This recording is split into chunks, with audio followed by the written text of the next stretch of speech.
At that moment, when their eyes met across the table of the city's most expensive restaurant, Emma knew she had made a terrible mistake. Her hands trembled as she held the priceless menu, the kind of establishment where, if you need to ask how much it costs, you shouldn't be there. The green dress she had chosen so carefully suddenly seemed cheap under the golden light of the crystal chandeliers. Beside her, her 7-year-old daughter Sophie swung her legs under the chair, completely oblivious to her mother's growing panic. "Mommy, why are there so many forks?" Sophie whispered, her hazel eyes wide with innocent curiosity. Emma felt heat rise to her cheeks. Around them, well-dressed couples conversed in hushed tones, their jewelry catching the ambient light. The soft melody of a piano floated through the air, mixing with the subtle clinking of fine crystal and silverware. Everything screamed luxury, exclusivity, privilege, a world Emma had only glimpsed through store windows and magazine pages. "We'll figure it out together, sweetheart," Emma murmured, stroking her daughter's reddish curls. The blind date had seemed like a good idea 3 days ago. Her best friend Rachel had insisted, practically begging, "Emma, you need to get back out there. It's been 2 years since David left. Sophie needs to see her mom happy." But Rachel hadn't mentioned that the mysterious man would be this kind of man, the kind who reserves tables at restaurants with 3-month waiting lists, the kind whose watch probably cost more than Emma's annual rent. Emma glanced at her phone. 7:47 p.m. He was 13 minutes late. Maybe he wouldn't show up. Maybe she could grab Sophie, leave a $20 bill for the sparkling water they'd already served, and disappear into the autumn night outside. "Miss, would you like to order an appetizer while you wait?" The waiter appeared silently, his expression professionally neutral, but his eyes betraying a hint of judgment as they took in Sophie's red party dress, clearly from a department store, and Emma's uncomfortable posture. We're still waiting for—" "That won't be necessary, James." The voice came from behind her, deep and confident, with an accent that suggested expensive education and international travel. Emma turned, and her breath caught. He was taller than she'd imagined, probably 6'2", with dark hair, perfectly styled, and a strong jawline. But it wasn't his physical appearance that struck her, it was the way he carried himself. There was an effortless authority in his movements as he approached, the kind that comes from a lifetime of never having to prove yourself. "Mr. Blackwood." The waiter straightened immediately, his demeanor transforming. "Your usual table is prepared." "Thank you, James." Alexander Blackwood. Rachel had said his name casually, as if it meant nothing. But standing here now, Emma recognized him. His face had been on the cover of Financial Times last month. CEO of Blackwood Industries, a tech empire valued at over $8 billion. Philanthropist, investor, one of the city's most eligible bachelors, and according to Rachel's mysterious setup, also a single father. "Emma?" His blue eyes found hers, and something unexpected flickered there, not the arrogance she'd braced for, but something almost vulnerable. "I'm Alexander. I apologize for being late.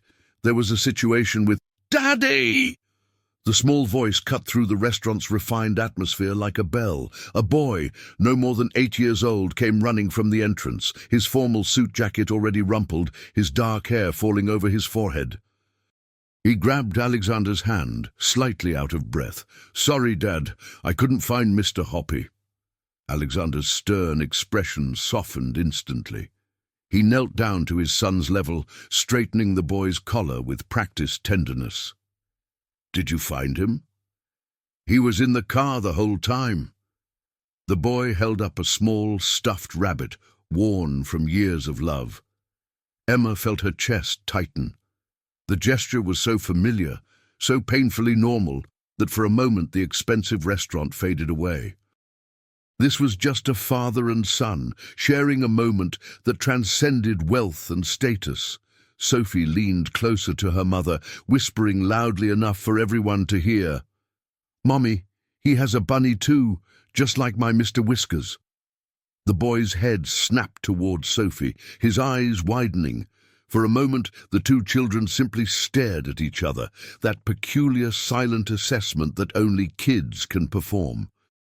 Then Sophie smiled, her gap-toothed, fearless smile that had gotten them through the hardest days after David left, and said, "Want to see mine? Mommy made me leave him in her purse because she said fancy restaurants don't allow stuffed animals, but I snuck him in anyway." The boy glanced at his father, then at Emma, then back to Sophie. A conspiratorial grin spread across his face. "I did the exact same thing."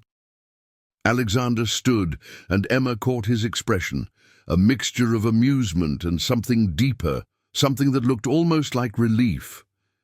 When their eyes met again, the world seemed to narrow to just that moment, that connection. "It seems," he said, his voice carrying a warmth that hadn't been there before, "that our children have already broken the ice." Emma managed a nervous laugh. "I'm sorry, I didn't know you were bringing your son." Rachel she didn't mention to me either that you'd be bringing your daughter." Alexander's lips curved into a slight smile. "I suspect my sister has orchestrated this more carefully than either of us realized." "Rachel is your sister?" Emma's voice came out higher than intended. "Half-sister, technically, but she takes her matchmaking responsibilities very seriously." He extended his hand. "Shall we start over? I'm Alexander. This is my son, Lucas."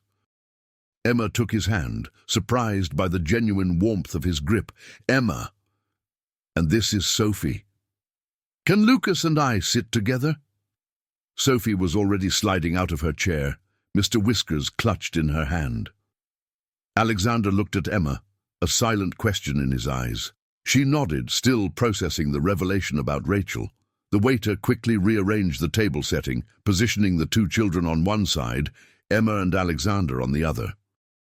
As they settled in, Emma couldn't help but notice how Alexander watched Lucas, not with the detached oversight of a busy executive, but with the attentive care of someone who had learned to be both mother and father.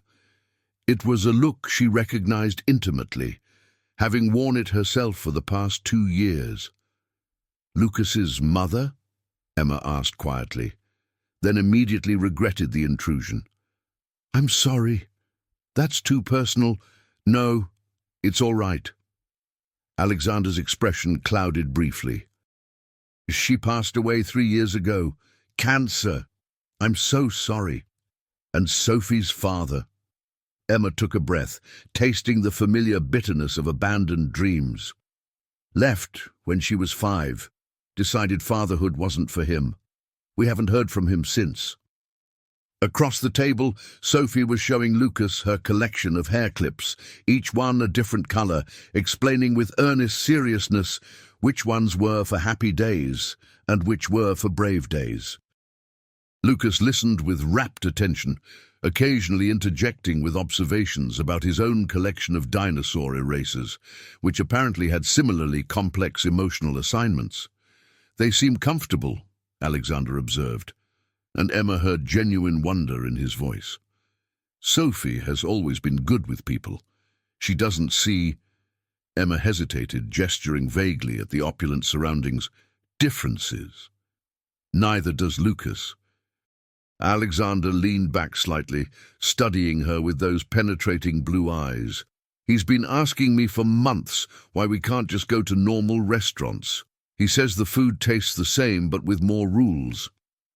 Despite herself, Emma laughed, a real laugh that surprised her with its authenticity.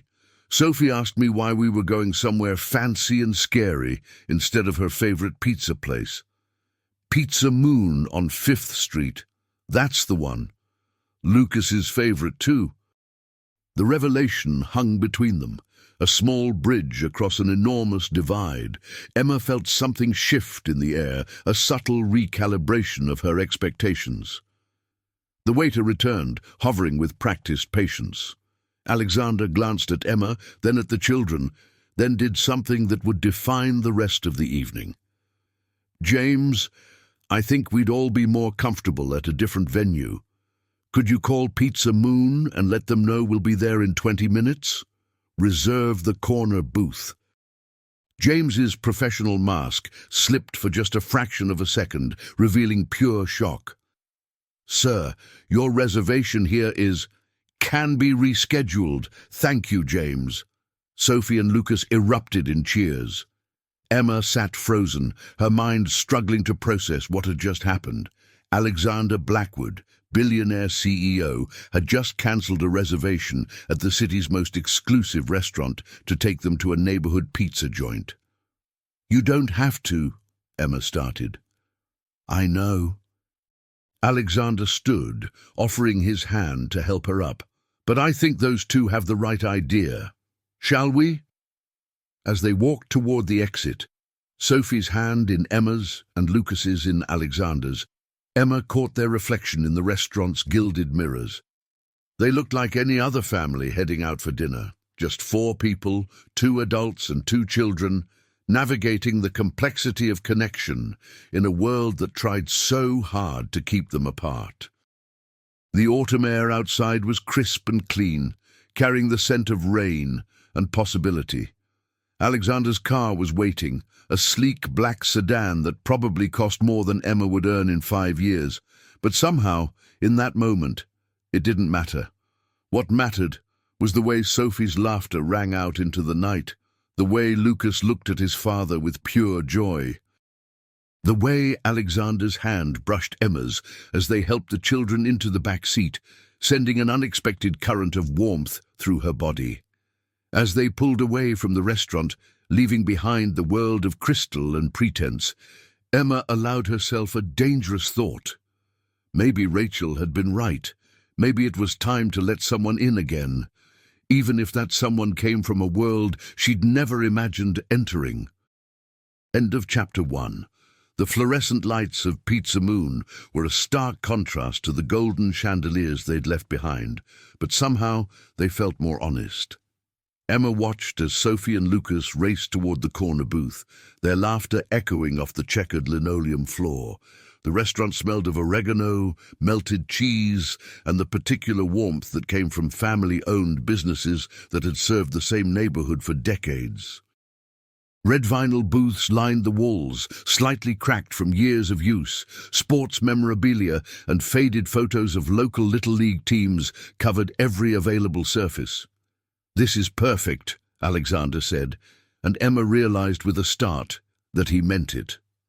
The owner, Tony Marcelli, emerged from behind the counter, his flour-dusted apron and wide smile as familiar to Emma as her own reflection. Then his expression changed as he recognized Alexander. "Mr. Blackwood?" Tony's voice carried genuine surprise. "We don't usually, we're honored, sir. Let me get you our private—" "Tony." Alexander's voice was gentle but firm. "The corner booth is fine, just like everyone else." Emma felt something shift in her chest. She'd been bracing for embarrassment, for the inevitable moment when Alexander would realize what a mistake this was. But instead, he was sliding into the worn vinyl seat across from her, completely at ease, while Lucas and Sophie argued good-naturedly about whether pepperoni or mushrooms were superior. "I vote mushrooms," Sophie declared, wrinkling her nose. "Pepperoni is too spicy." "But mushrooms are slimy," Lucas countered, making an exaggerated, disgusted face. "How about," Emma interjected, catching Alexander's amused glance, "we get half and half?" "Compromise," Alexander nodded approvingly. An essential life skill. Tony approached with menus, but Sophie waved hers away. "We always get the same thing, Mr. Tony. 1 large half pepperoni, half mushroom, extra cheese, and 2 chocolate milkshakes." "Make that 4 milkshakes," Alexander added, then looked at Emma. "Unless you prefer something else." "Chocolate is perfect," Emma managed, still processing the surreal nature of the evening. As Tony retreated to the kitchen, shouting their order in rapid Italian to his son at the pizza oven, Alexander leaned forward, his elbows on the table in a gesture so casual it seemed almost rehearsed. But Emma was beginning to suspect there was nothing rehearsed about Alexander Blackwood. "I need to apologize," he said quietly, his voice low enough that only she could hear it over the children's animated conversation about their favorite playground equipment. "For what?" "For Rachel. My sister has a tendency to intervene. She means well, but she doesn't always consider that people might have different comfort levels with—" He gestured vaguely. "All of this." Emma studied his face, looking for condescension or pity. She found neither, only a kind of weary honesty that reminded her uncomfortably of her own reflection after particularly difficult days. "Rachel's been my best friend since college," Emma said carefully. "She's never mentioned having a brother, let alone one who—" She trailed off, unsure how to finish. "One who what?" Alexander's lips quirked slightly. "One who has more money than sense? One who lives in a world completely disconnected from reality?" "I wasn't going to say that." "But you were thinking it."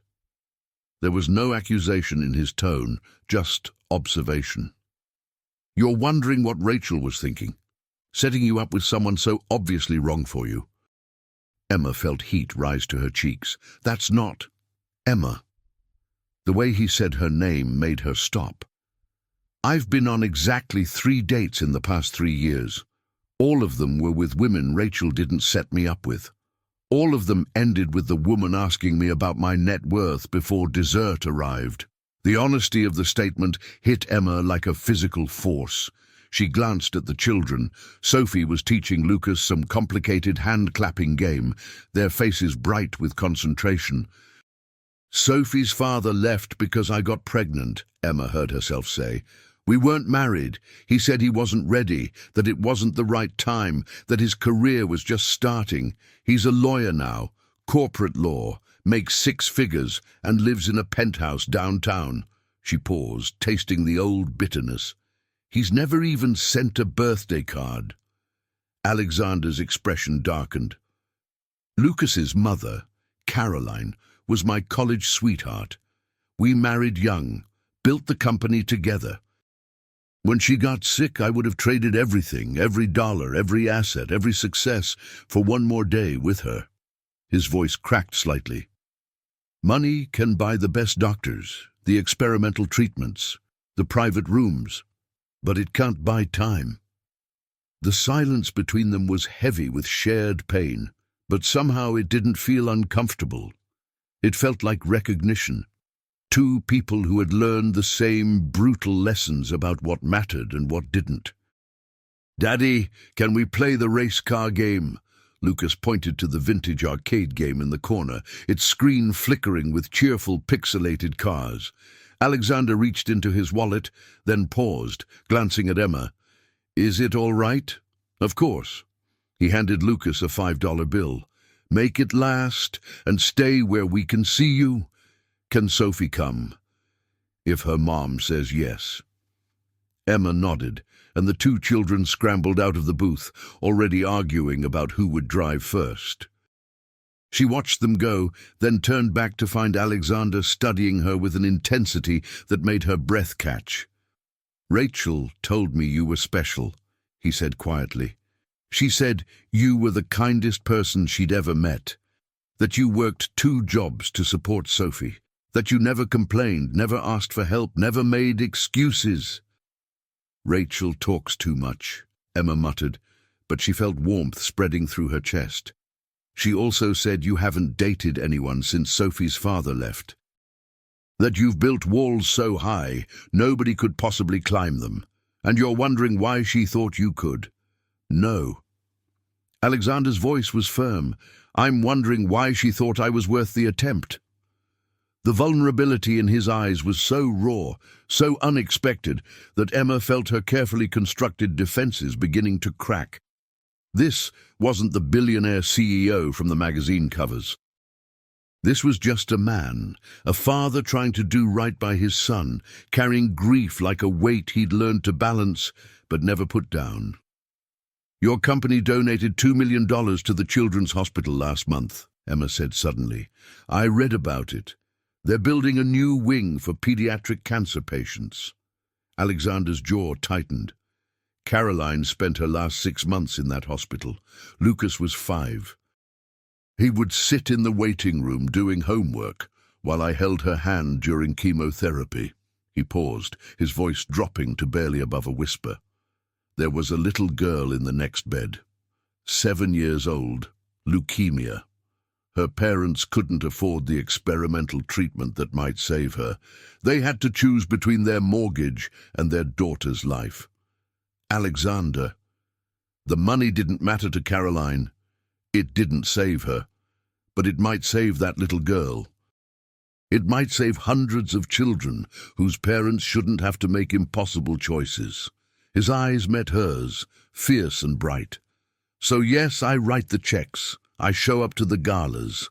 I smile for the cameras.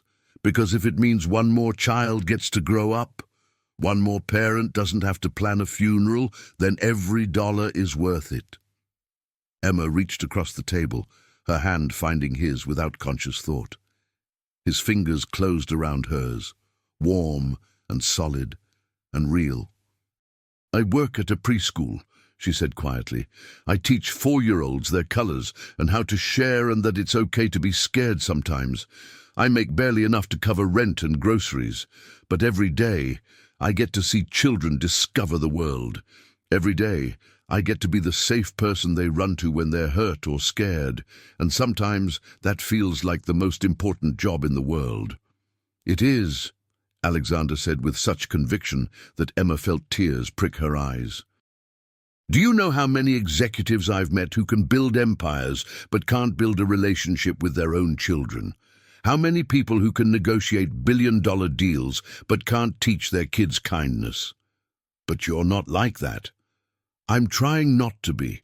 Caroline made me promise. The night before she died, she held my hand and said, "Don't let our success make Lucas forget how to be human. Don't let money replace love." His voice broke. I'm terrified every day that I'm failing her. You're not, Emma said fiercely, squeezing his hand. Look at him. They both turned toward the arcade corner where Lucas and Sophie were taking turns at the racing game, cheering each other on with uninhibited joy. Lucas had his arm around Sophie's shoulder, pointing at the screen, his face bright with genuine happiness. He knows how to be a friend, Emma continued. He knows how to share. He brought a stuffed rabbit to a fancy restaurant because it makes him feel safe, not because it's appropriate. You've protected what matters. Alexander's thumb traced circles on the back of her hand, a gesture so intimate and unconscious that Emma's breath caught. You're doing the same with Sophie. I watched you earlier at the restaurant. You were terrified, but you didn't let her see it. You wanted to run, but you stayed because she was excited about wearing her special dress. How did you? Because I've been there. Every parent event, every school function, every time Lucas wants to do something normal, and I'm terrified my presence will turn it into a spectacle. He paused. Do you know what Lucas told me last week? He said he wished we were regular people, so he could have friends over without them acting weird. Sophie asked me if we were poor, Emma said quietly. One of her classmates said we must be, because we live in an apartment and don't have a car. I didn't know how to explain that we're not poor. We have everything we need, but we're not rich either. We're just us. And us is enough. Is it? The question escaped before Emma could stop it. Your world and mine, Alexander, they don't overlap. You live in penthouses and fly private jets. I take the bus to work and buy clothes at thrift stores. This, she gestured between them, whatever this is, it can't work. Why not? Because, Emma struggled for words, because people will talk. They'll say I'm after your money, that I'm using Sophie to trap you, that I'm... Do you care what people say? No. Yes. I don't know. Emma pulled her hand back, wrapping her arms around herself. I care about Sophie. I care about protecting her from a world that judges her before knowing her. I care about not setting her up for disappointment when this inevitable collapses." What if it doesn't collapse?" The question hung in the air between them, impossible and tempting. Before Emma could answer, Tony arrived with a large pizza, its cheese still bubbling, and 4 chocolate milkshakes topped with whipped cream. "Your order, as always, perfect," Tony announced, then paused, looking between Emma and Alexander with knowing eyes. "You know, my Sophia and we met right here in this booth, 42 years ago. She was from the nice part of town. I was just a pizza maker's son. Everyone said it wouldn't work." "What happened?" Emma asked. Tony's smile was radiant. "We stopped listening to everyone and started listening to each other. Best decision of my life." He winked and retreated to the kitchen. Alexander called the children back to the table. They arrived breathless and happy, their faces flushed from excitement and competition. "I won 3 times, Sophie announced proudly. "Only because I let you," Lucas countered, but he was grinning. "Did not. Did too." "Children," Alexander said mildly, "there's pizza." The argument evaporated instantly as they reached for slices, arguing instead about whose piece had more cheese. Emma caught Alexander's eye across the table, and despite everything, despite her fears and doubts and the enormous chasm between their worlds, she smiled.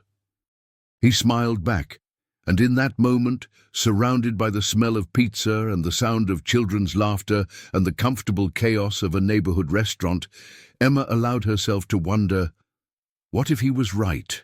What if love didn't see classes, didn't count dollars, didn't measure worth in anything except the beating of 2 hearts that had learned the same language of loss and hope and trying again? As Sophie reached for her milkshake, chocolate already smudged on her chin, she said to Lucas, "Your dad is nice, not scary like rich people on TV." Lucas nodded seriously. "Your mom is pretty, and she doesn't talk in that fake voice like the ladies who come to our house for parties." Emma and Alexander's eyes met again, and this time they both laughed. Real, genuine laughter that felt like release and possibility, and the beginning of something neither of them had planned, but both desperately needed. Outside, the autumn night deepened, the city lights blinking on one by one.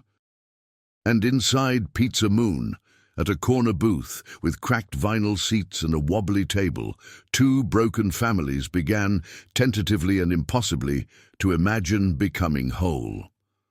3 weeks after the pizza date, Emma stood in the principal's office of Sophie's school, her hands shaking as she held the eviction notice.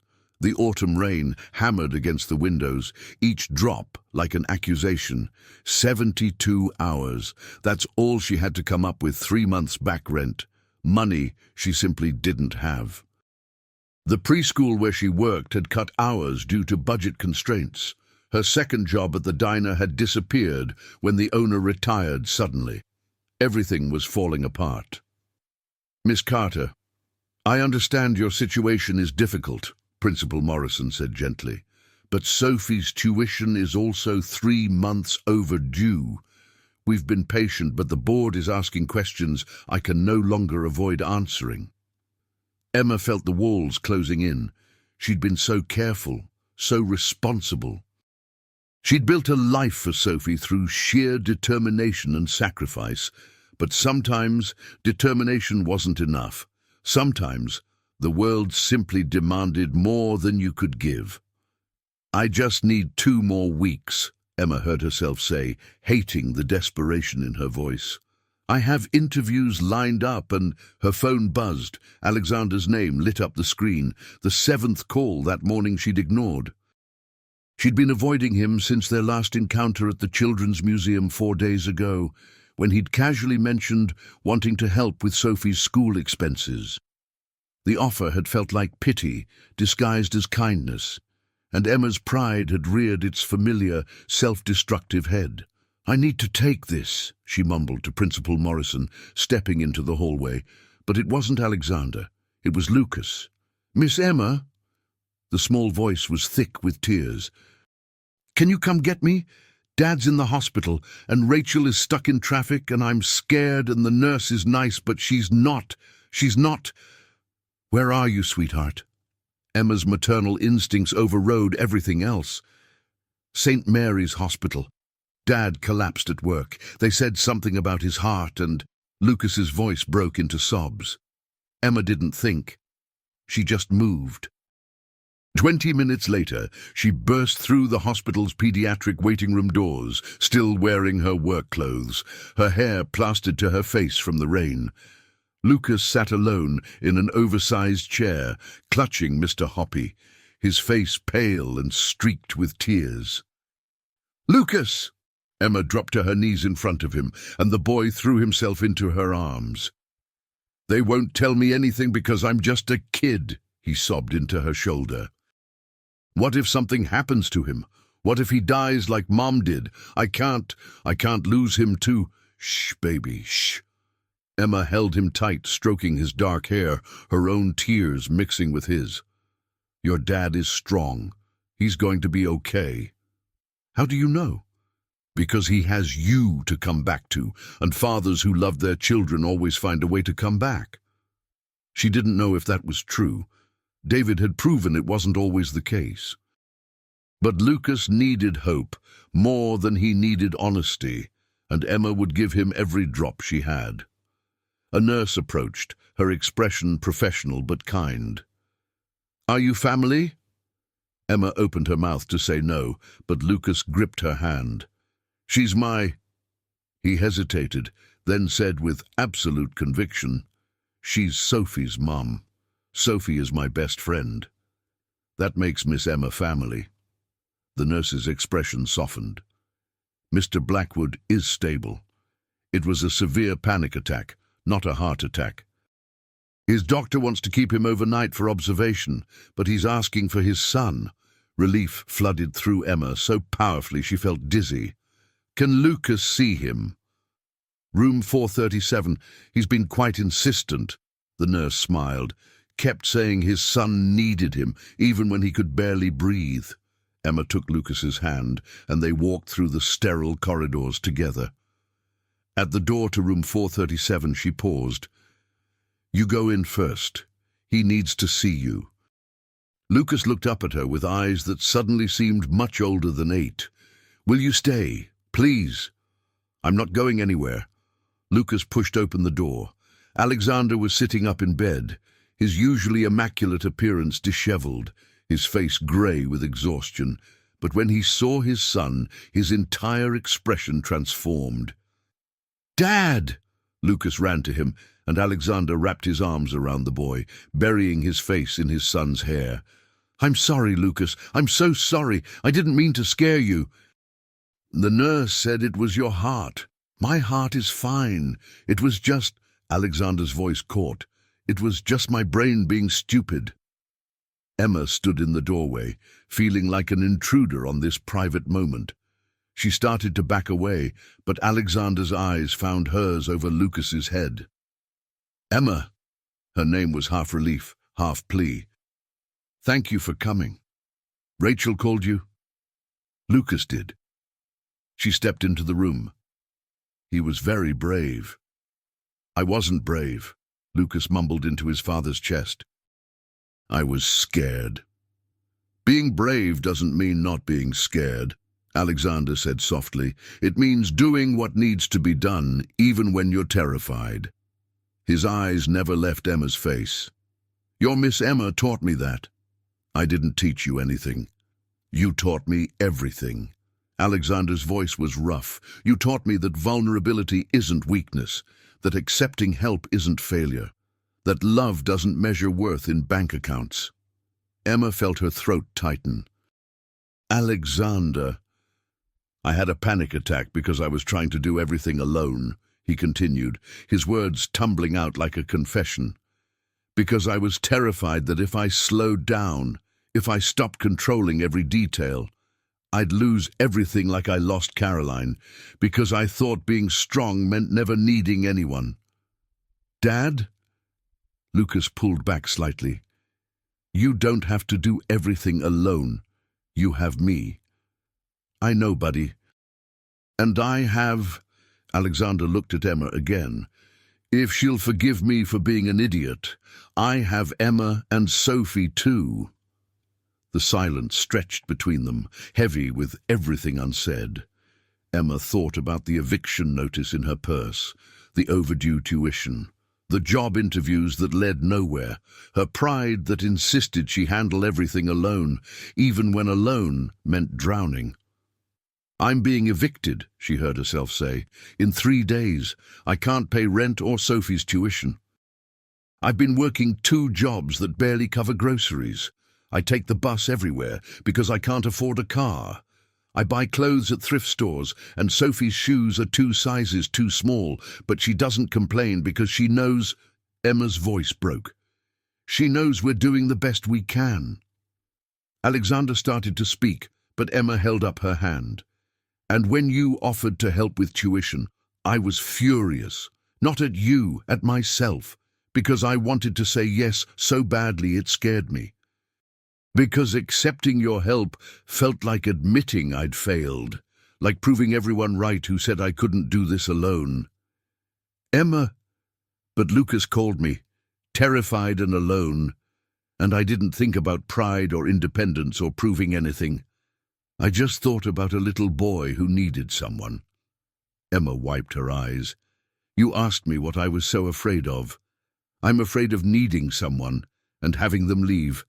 I'm afraid of letting Sophie love someone who won't stay. I'm afraid of not being enough." "You're more than enough," Alexander said fiercely. "You're everything. I'm broke, Alexander. I'm one emergency away from complete disaster. I can't give Sophie the life she deserves. I can't—" "Do you love her?" The question stopped Emma cold. "What? Do you love Sophie? Does she feel safe with you? Does she know beyond any doubt that you would do anything for her?" "Of course I do. She's my entire world." "Then you've already given her everything she deserves." Alexander swung his legs over the side of the bed, ignoring the monitor beeping its protest. "Money can't buy what you've built with her. I have billions of dollars, Emma. I can buy Lucas anything he wants, but I can't buy him what you and Sophie have, that absolute, unshakable certainty of being loved." Lucas tugged on his father's hospital gown. "Dad, I love you. You know that, right?" "I know, buddy. But I'm afraid I haven't always shown you that you're more important than work, than success, than all of it." "You show me every day," Lucas said solemnly. "You make my lunch with the crusts cut off, even though you're always late for meetings. You learned all the dinosaur names because I like them. You keep Mr. Hoppy in your briefcase in case I forget him." Alexander's eyes glistened. "Emma does the same for Sophie. She makes breakfast shapes into happy faces," Lucas agreed.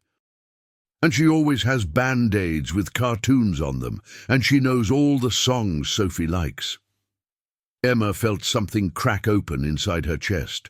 All the walls she'd built, all the defenses she'd maintained, crumbling under the weight of a simple truth. She couldn't do this alone anymore, and more importantly, she didn't want to. "I need help," she whispered. "I can't keep pretending I don't." "Then let me help." Alexander stood slowly, crossing to where she stood. "Not because you're broken. Not because I'm your savior, but because we're better together than apart. People will talk. They'll say horrible things about me, about Sophie. Let them talk." Alexander's voice was steel. "I'm tired of living my life according to what people think. Caroline made me promise to raise Lucas with love, not fear, to choose happiness over appearance, to be brave enough to be human." He cupped Emma's face in his hands, his thumbs wiping away her tears. "You make me want to be brave, Emma. You and Sophie, you make Lucas laugh in ways I haven't heard since Caroline died. You make him feel normal in a world that treats him like a novelty. You make me feel like maybe, just maybe, we could build something real. I don't know how to be with someone like you." "I don't know how to be with someone like you either." Alexander smiled, tired but genuine. "So we'll figure it out together." One day at a time, one mistake at a time, one moment of choosing each other over fear at a time. What if I mess it up?